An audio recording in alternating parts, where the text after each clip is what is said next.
Howdy folks, Issac Martinez here with Blake Fulenwider Dodge in Eastland. Just wanted to jump on here and come at you guys with another quick how-to.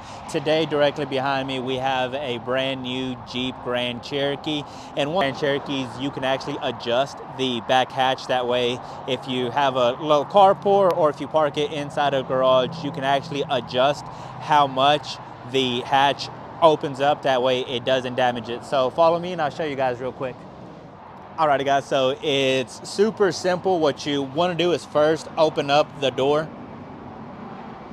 and this will be available to do on any Jeep Grand Cherokee, be it the 2-row, 3-row, as long as it has the power liftgate. There'll be a simple button here where it says hold to set. So what you actually do is once the hatch is open, you actually drop it down to your desired height, and then you press and hold this button here.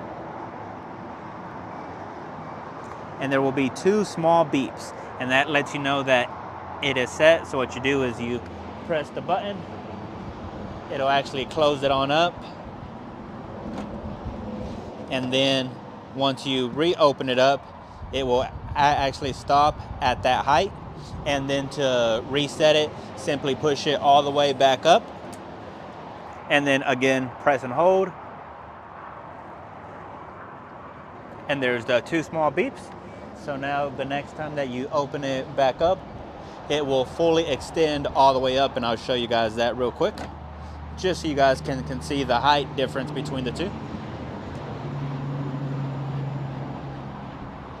And it goes back to all the way up.